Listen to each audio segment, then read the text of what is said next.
My experience in camp, number 8. Different people in camp. Yeah, in camp, I met different people. I met the good, I met the bad. I met myself too in camp, and other persons too met me in camp.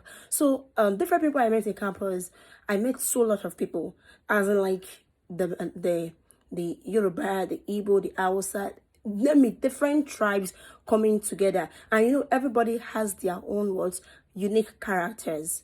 Everybody behave differently. I behave differently in camp. So I met friends. I met real ones. I met real ones and I met bad ones. To the extent like I actually went to charge. Okay, that in Lagos camp, or let me say camp generally, you are not allowed to charge inside the room.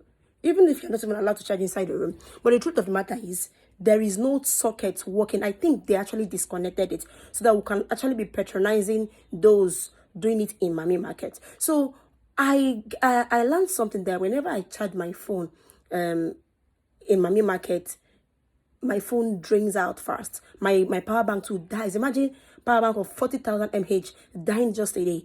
But in my house, I use that power bank for maybe 2 weeks because normally we have light. So supporting light and having two phones. So I noticed something. I was like, okay. At some point, I came down. I saw people under the tent where we used to do our side class. I saw people charging. I was like, is this charging free? They said yes. So I noticed that, okay, when I was opportune to charge under the tent, there was space.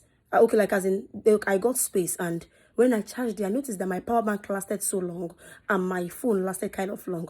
I told myself that it's not that I cannot afford 500 charging at Mami Market or 700. But the truth is, it spoiled my charger. It spoiled some of my things that I took to camp. That means I mean my electronic devices that I took to camp. So and I said, okay, let me be using here. And listen, if you want to charge under that tent, you have to wake up very early. Imagine now, okay, our morning drill is 4:30 a.m. 3 a.m. I've woken up. Then they will not open that door if it's not 4:30. But I will go and stand from that 4 o'clock till 4:30, so that will be the first. Even aside being the first, there are some people too that will also do the same thing that I'm doing. So I noticed that morning when I went down, there was no light. I wanted to charge my phone. Then I plugged down my charger. I noticed that some people plugged down their charger. I was like, okay, let me just secure this space. Because soldiers will start telling you, move to the parade ground. If you're not at the tent, you are wrong. So I just secured that space. I put my charger there. I risked it. Somebody was like, I cannot do my own. I risked it. Then I put my charger there. The next thing I came, okay, I plugged it in platoon 1 because I was in platoon 4. So after morning parade, we do listen to these morning lectures. I went to platoon 4. The next thing, somebody said, they don't bring light, so they don't on light. I ran back to platoon 1. There is one ugly looking girl, God forgive me. This girl removed my charger and put it under. I was like, where is my charger? I plugged that charger here. The next thing she told me was, I said, sis, please, do you see my, as I don't know, my charger was here. She told me that she and my papa nine gets Lagos camp. If somebody this girl talk to me, and in Lagos camp we're not allowed to fight, I just pinched myself. I said, Ada, maintain, control yourself. I just took a picture of her. I said, this girl, I thought that if you see this man that you're making here, I will twist your mouth. She was so scared. I said, don't worry, we are leaving camp very soon. I've taken your pictures. Just that is just for formalities, a lie. I did not mean it. I just want to threaten that girl. I told her that don't worry, you see you after camp. I was stressing this girl. When it was time for us to exit camp, this girl jackpot. I said that she was running. She was looking like this.